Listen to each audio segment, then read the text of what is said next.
Ustadz, anak ini kok ditimpa musibah silih berganti, padahal anak udah hijrah. Anak udah tinggalkan masa lalu anak. Apakah ini dikarenakan dosa-dosa masa lalu anak, Ustadz? Anak sampaikan kepada dia, emangnya antum sudah berhenti berbuat dosa? Lupa kita jemaah, bahwa kita ini pelaku dosa. Makanya Nabi SAW nyuruh sahabatnya untuk bertobat, mohon ampun kepada Allah. Yang disuruh siapa? Abu Bakar disuruh minta ampun. Karena kita nggak berhenti berbuat dosa. Dan merasa berhenti berbuat dosa, itu dosa. Nabi SAW dalam sehari, beliau mengatakan, aku kata Nabi SAW, sehari itu istighfar mohon ampun kepada Allah lebih 70 kali. Terus bagaimana dengan kita? Hari ini nih, coba tanyakan kepada setiap kita. Hari ini berapa kali ana mohon ampun sama Allah Azza wa Jalla? Bismillahirrahmanirrahim.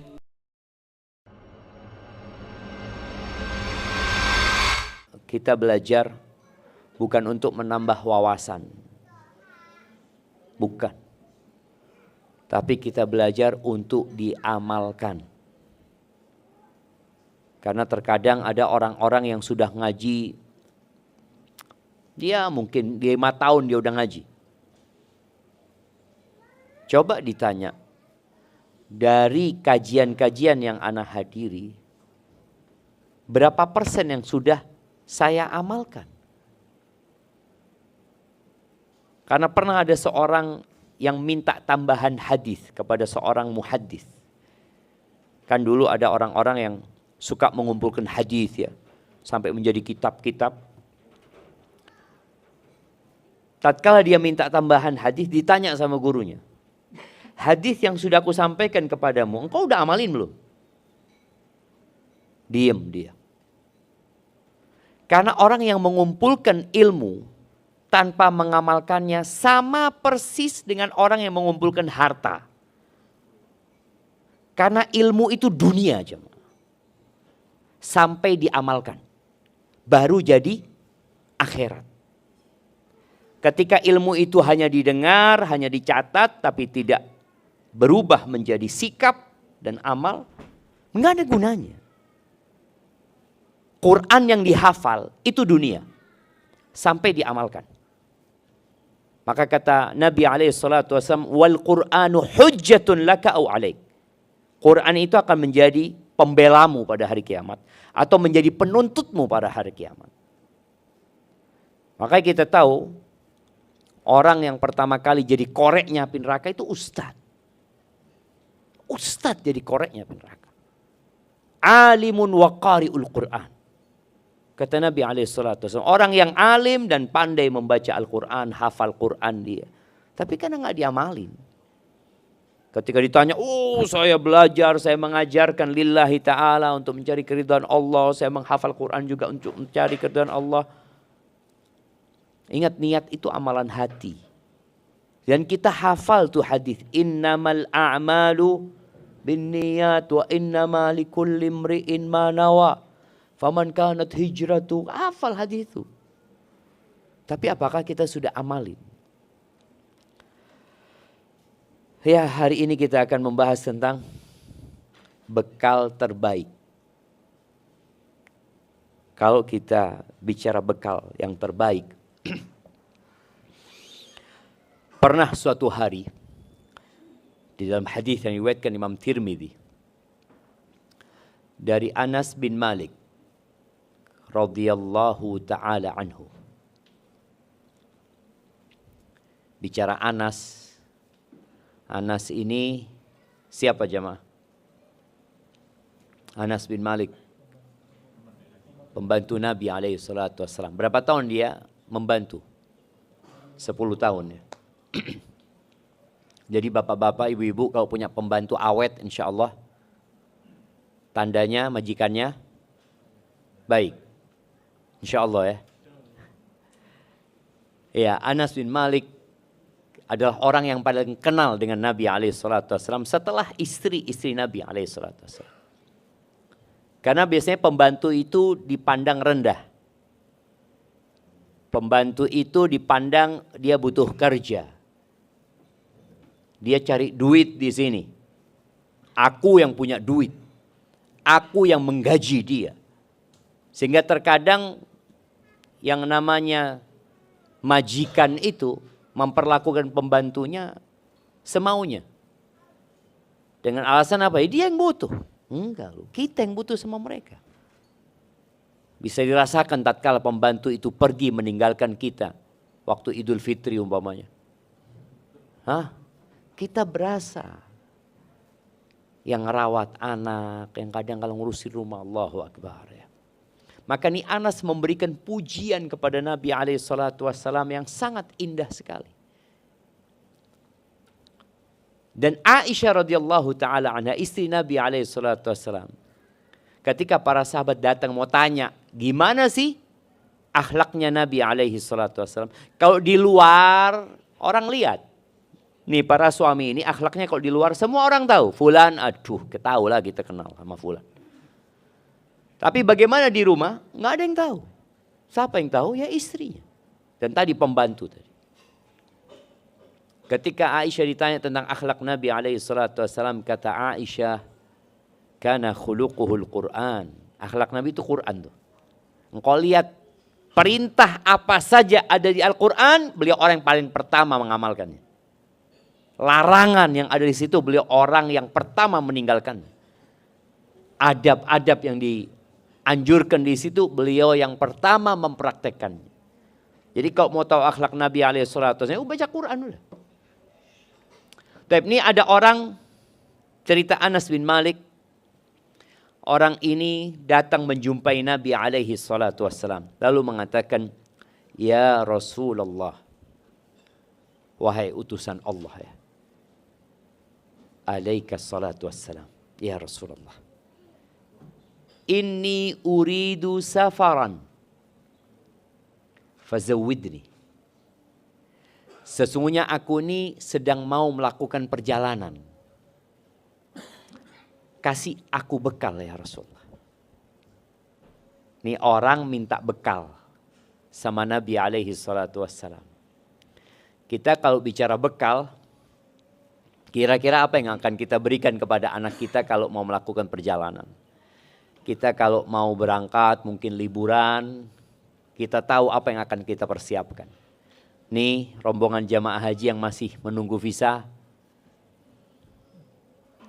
Apa bekal yang disiapkan? Biasanya pihak travel mengirimkan apa? Perlengkapan. Perlengkapan. Untuk melengkapi kekurangan. Subhanallah. Ini orang minta bekal sama Nabi dikasih bekal. Apa kata Nabi SAW? Zawwadakallahu taqwa. Semoga Allah membekalimu dengan takwa. Kita akan bahas nih bekal terbaik ini memang takwa. Ini minta bekal sama Nabi SAW bukan dikasih fulus, bukan dikasih kurma, dikasih doa. Doanya semoga Allah yang membekalimu. Apa bekalnya? Takwa. Ahlan wa sahlan, fadhalu jamaah. Terus sahabat ini mengatakan, zidni. Tambahin aku ya Rasulullah. Subhanallah jamaah. Boleh minta tambahan bekal, boleh. Apa tambahannya? Wa ghafara dzambak. Dikasih bekal takwa, kemudian didoakan supaya diampuni dosa-dosanya. Ingat jamaah, kita ini pendosa. Ana ingin mengingatkan dan ana beberapa kajian ana sering ingatkan karena masalahnya memang sedang banyak. Ada seorang yang bertanya, Ustadz, ana ini kok ditimpa musibah silih berganti, padahal ana udah hijrah. Ana udah tinggalkan masa lalu ana. Apakah ini dikarenakan dosa-dosa masa lalu ana, Ustaz? Ana sampaikan kepada dia, emangnya antum sudah berhenti berbuat dosa? Antum hanya punya dosa masa lalu. Sekarang udah gak punya dosa. Lupa kita jemaah. Bahwa kita ini pelaku dosa. Makanya Nabi SAW nyuruh sahabatnya untuk bertobat, mohon ampun kepada Allah. Yang disuruh siapa? Abu Bakar disuruh minta ampun. Karena kita gak berhenti berbuat dosa. Dan merasa berhenti berbuat dosa itu dosa. Kok merasa aku sudah baik, udah selesai, dosa-dosaku udah habis. Mana habis? Nabi SAW dalam sehari, beliau mengatakan, kata Nabi SAW, sehari itu istighfar mohon ampun kepada Allah lebih 70 kali. Terus bagaimana dengan kita? Hari ini nih, coba tanyakan kepada setiap kita. Hari ini berapa kali ana mohon ampun sama Allah Azza wa Jalla? Perasaan sebagai pendosa itu harus selalu ada. Sebaik apapun kita. Karena kalau perasaan itu hilang, kita berhenti istighfar. Kita merasa ya udah, ana alhamdulillah hari ini baca Quran, oke, kemudian gak istighfar. Allah ketika menyebutkan orang-orang yang rajin sholat malam, penghuni surga, orang-orang bertakwa itu. Allah mengatakan, kanu qalilan minal laili ma yahja'un. Mereka di malam hari sedikit tidurnya. Wabil ashari hum yastaghfirun. Mereka sedikit tidurnya, sholat malam, berdoa memohon kepada Allah. Di ujung malam ketika waktunya sahur, mereka istighfar jemaah. Istighfar. Kenapa? Karena dia tahu dia itu pelaku dosa gitu loh. Banyak dosaku. Maka Nabi SAW mengatakan kepada sahabat ini, wa ghafara dzambak. Kira-kira antum kalau doakan saudara antum, mudah-mudahan diampuni dosa antum ya. Kita langsung noleh sama dia. Antum suudzon sama anak.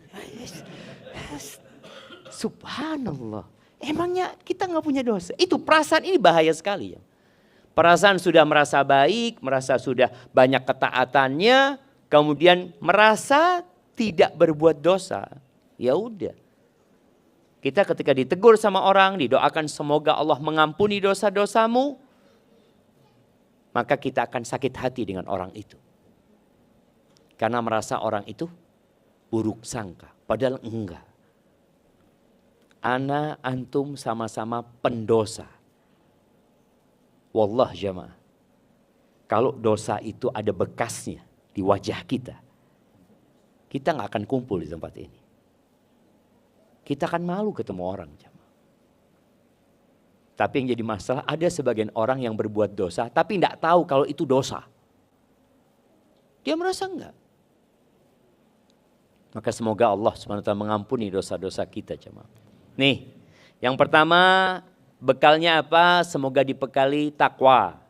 Yang kedua, wa ghafara dzambak. Semoga diampuni dosa-dosamu. Qala zidni bi abi anta wa ummi. Tambahin lagi buat aku ya Rasulullah. Aku jadikan aba ibuku sebagai tebusan buat engkau. Dari cintanya dia kepada Nabi SAW, dia minta tambahan yang ketiga. Jadi kalau kita lihat ya sahabat-sahabat Nabi radhiyallahu taala anhum, mereka itu kalau bertanya kepada Nabi SAW, 3. Lewat dari 3 udah enggak. Karena mereka takut memberatkan Nabi SAW. Ini termasuk adab juga. Yang bertanya kepada Nabi SAW, amalan apa yang paling dicintai Allah? Sholat tepat waktu. Kemudian apa ya Rasulullah? Berbakti kepada orang tua. Kemudian apa ya Rasulullah?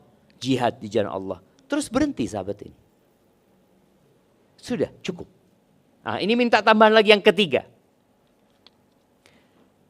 Qala wa yassara lakal khair haitsuma kunta. Semoga Allah memudahkan bagi engkau kebaikan dimanapun kau berada.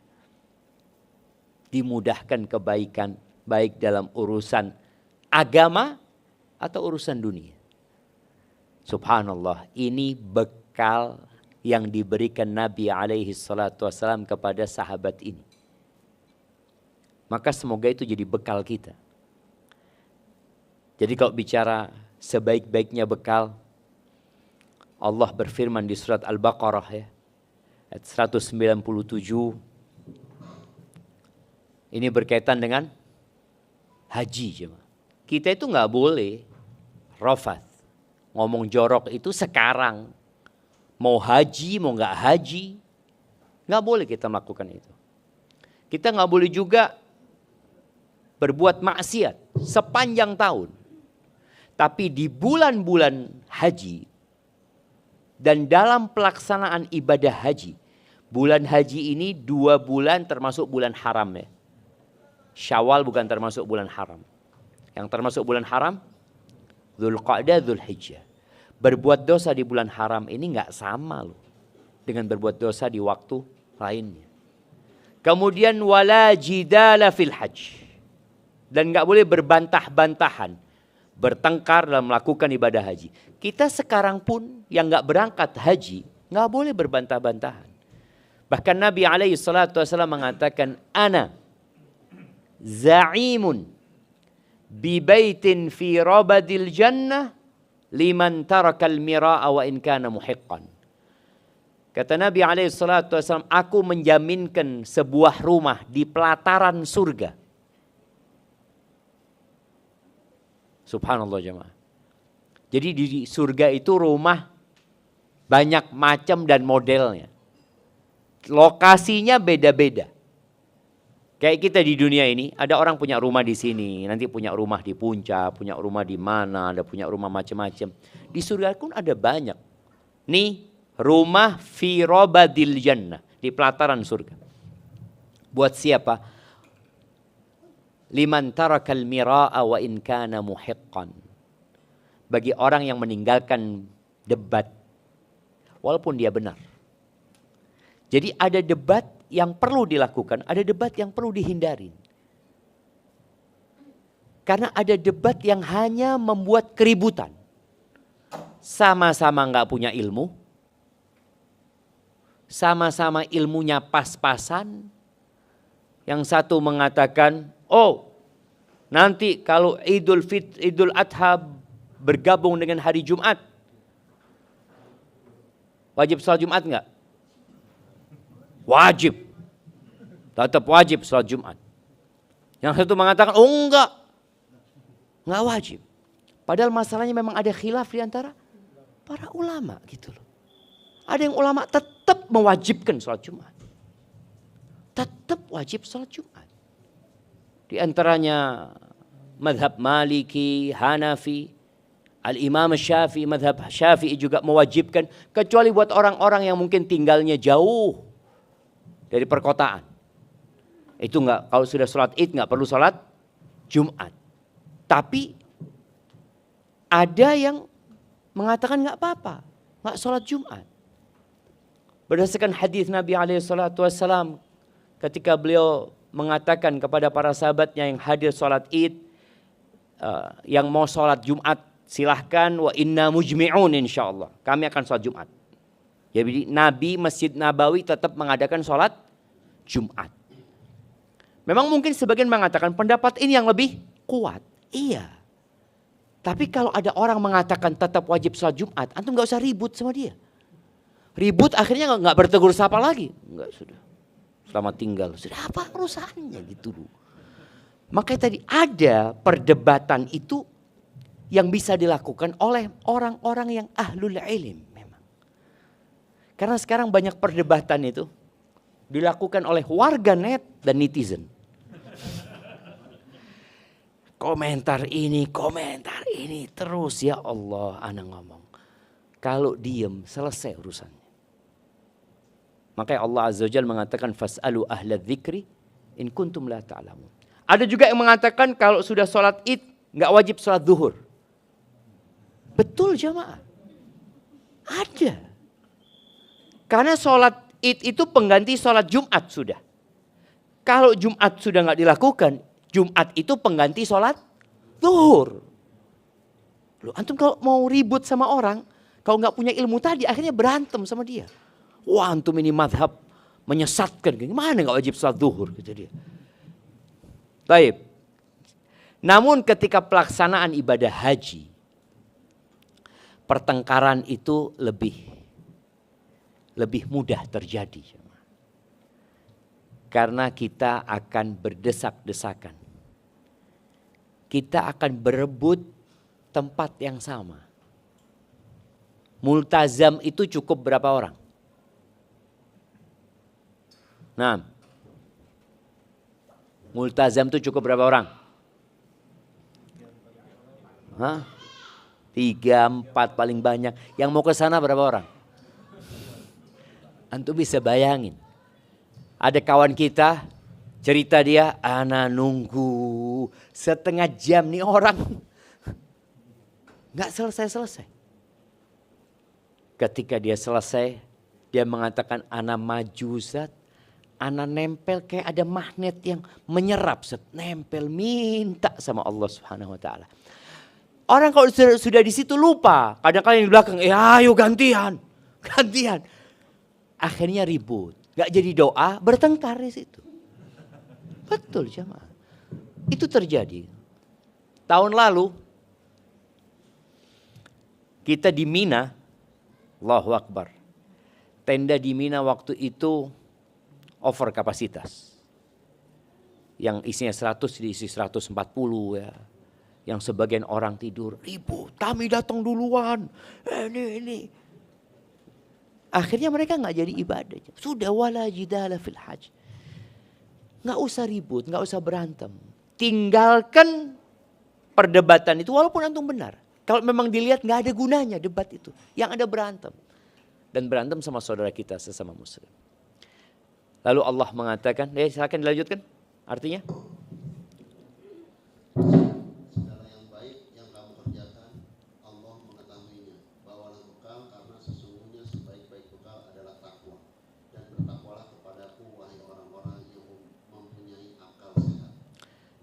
Apapun kebaikan yang dilakukan, Allah itu tahu. Makanya ayat ini menjadi penghibur kita. Antum berbuat baik apapun, gak ada yang ngeliat ya. Antum mungkin pulang dari sini, ngeliat ada sandal yang ketendang. Kadang-kadang kita kalau ngeliat ada sandal ketendang sama orang, apa yang kita lakukan? Biarin aja. Tendang lagi sama dia. Oh, tendang balikin lagi gitu kan. Nah, jadi kadang-kadang antum melakukan sesuatu yang kecil sekali. Boleh jadi itu yang memasukkan antum ke surga loh jemaah. Kita tuh nggak tahu jemaah. Bagaimana Nabi SAW menceritakan tentang seorang laki-laki yang melihat ada dahan yang melintang, yang mengganggu orang jalan. Kemudian dia pindahkan dengan la yu'dhi hadzal muslimin. Ini enggak boleh ganggu orang-orang Islam kata dia. Dia pindah. Enggak ada yang tahu kecuali Allah yang melihat itu. Allah ampuni dosa dia dan dimasukkan ke surga. Kita ini yang udah baik. Bapak-bapak, ibu-ibu udah baik. Insya Allah orang soleh-soleh. Kalau datang kajian biasanya orang soleh insya Allah. Pelacur yang mungkin dipandang oleh sebagian manusia rendah dan hina. Iya memang dosa yang dia kerjakan. Bagaimana dia memberikan minum kepada seekor anjing. Binatang yang juga sering dihinakan sama orang. Mungkin kita kalau melihat anjing mendekat kita lempar batu, kita usir. Ini pelacur. Ngasih minum seekor anjing. Nggak ada yang lihat. Nggak ada yang lihat. Allah yang mewahyukan kepada Nabi SAW tentang cerita itu. Dia kasih minum. Allah ampuni dosanya, Allah masukkan ke surga jemaah. Wa ma taf'alu min khairin ya'lamhu Allah. Apapun, sekecil apapun kebaikan yang antum lakukan, Allah tahu gitu loh. Maka kita nggak perlu berharap pengakuan dari manusia, ya apalagi meminta ucapan terima kasih, enggak. Ini ada perintah untuk ikhlas dalam beramal. Ketika Allah menyebutkan penghuni surga itu, wa yut'imuna at-ta'ama 'ala hubbihi miskinan wa yatiman wa asira innama nut'imukum liwajhillah la nuridu minkum jazaa'an wala syukura. Tuh orang itu memberikan makan, berbagi makanan kepada orang miskin, orang anak yatim dan para tawanan ya. Mereka melakukan itu ya karena Allah Azza wa Jalla. Kami enggak ingin dari kalian balasan dan tidak pula ucapan syukron. Makasih enggak sudah. Enggak. Maka berusahalah kita ini di 10 awal Dzulhijjah memperbanyak amal soleh. Apa aja yang mungkin tidak dalam bayangan sebagian manusia. Antum hari ini berapa kali salawat buat Nabi alaihi salatu wassalam? Tanyakan. Ana berapa kali salawat buat Nabi alaihi salatu wassalam?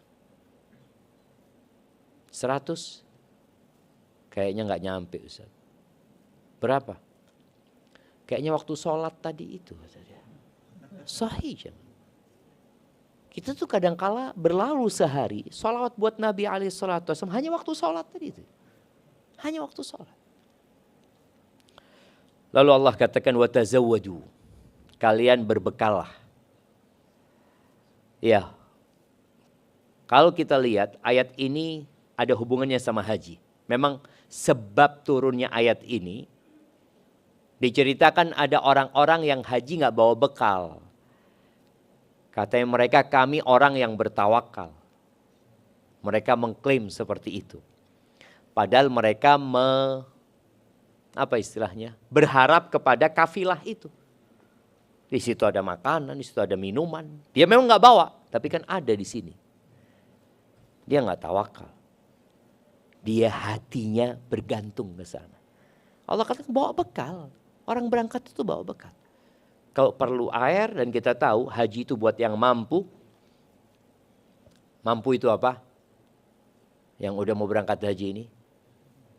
Punya kendaraan dan punya bekal. Az-zadu warrahilah. Ya sebenarnya ulama berpendapat bekal dan kendaraan. Bekal untuk selama perjalanan, bekal untuk ketika berada di sana, bekal ketika pulang ke negerinya. Dan bekal untuk yang ditinggal di negerinya. Sebagai seorang ayah yang punya kewajiban memberikan nafkah, ya dia tinggalkan nafkah buat keluarganya. Al-Imam Malik rahimahullahu ta'ala punya pendapat lain. Beliau mengatakan yang mampu jalan kaki, jalan kaki. Jalan kaki. Terus bagaimana bekalnya? Kalau dia bisa bekerja di sepanjang jalan, kerja dia. Dia mungkin yang bawain ontanya orang, bersihin apa, nurunin barang, apalah. Ketika dia mampu itu berangkat. Karena subhanallah Allah Azza wa Jalla ketika menyuruh Nabi Ibrahim untuk memberi undangan ya kepada umat manusia, wa'adzin fin nasi bil haji, umumkan kepada manusia untuk berangkat haji. Ya'tuka, mereka datang dalam kondisi seperti apa? Rijalan, jalan kaki. Wa ala kulli dhamirin, sebagian naik onta. Tapi enggak semuanya punya onta. Ada yang jalan kaki. Makanya teman-teman dari Afrika cerita. Karena kebanyakan saudara-saudara kita di Afrika itu madhabnya Maliki. Mereka berpendapat mampu jalan kaki, jalan kaki. Dia cerita. Kakek dia dulu kalau haji itu 7 tahun. 3 tahun jalan kaki berangkat. 3 tahun pulang. Setahun netep di Mekah dan Madinah. Kalau sudah 7 tahun nggak pulang, istri sudah melakukan masa iddahnya. Dan warisan dibagikan. Karena berarti sudah selesai. Nggak ada dia. Sampai seperti itu. Tadi bekal yang terbaik apa? Khairuz zad at-taqwa. Ketakwaan kepada Allah Azza wa Jalla. Lalu Allah katakan wattaquni ya ulil albab. Bertakwalah kepada aku wahai orang-orang yang mempunyai akal sehat. Karena enggak semua orang menggunakan akalnya. Penghuni neraka itu. Ketika mereka dimasukkan ke neraka, mereka menyesal. Lalu mereka mengatakan, "Lau kunna nasma' au na'qil, ma kunna fi ashabis sa'ir." Kalau dulu waktu hidup di dunia kami mau dengar. Kan kebanyakan orang tuh enggak mau dengar, kajian enggak didengerin. Dan ini tugas kita bersama ya. Artinya orang-orang yang datang ke majelis ilmu itu ada orang-orang yang memang ingin kebaikan. Tapi ada saudara kita yang nggak datang. Berapa persen yang datang dan berapa persen yang tidak datang? Lebih banyak yang nggak datang. Teman-teman kita di pasar ya, yang mereka di jalanan. Anak kalau ngelihat mereka, siapa yang akan menyampaikan ini? Ya kita bersama. Antum mungkin punya kawan, antum mungkin punya supir, punya ART. Ya, ana usulkan ke beberapa teman di Surabaya. Dan sekarang ana sampaikan kepada antum. Bikin daurah khusus buat ART. Daurah khusus buat ART. Bikin supaya ART yang ada di Jabotabek ini mereka dapat ilmu gitu loh. Bukan cuma dikasih duit, kasih fulus, suruh kerja. Dan ketika mereka itu bertakwa kepada Allah, kita ninggalkan rumah tenang. Anak-anak dijaga. Karena kadang-kala ya daurah ini oke banyak daurah. Alhamdulillah, baguslah. Cuma tolong bikin daurah khusus buat ART, buat pembantu-pembantu. Bikinin mereka. Berbayar, majikan yang suruh bayar. Kalau ART suruh bayar ya, aduh suruh bayar, potong gaji lagi. Ini majikan jahat banget, padahal manfaatnya. Nah enggak, bener ya mak. Dikasih pelatihan bukan hanya pelatihan berkaitan dengan yang ngurusin rumah, ngurusin anak. Itu diberikan di sana. Tapi pelatihan tentang menjadi orang bertakwa, itu perlu diberikan. Tadi, orang-orang yang menghuni neraka mengatakan, kalau kita mau dengar aja enggak mereka.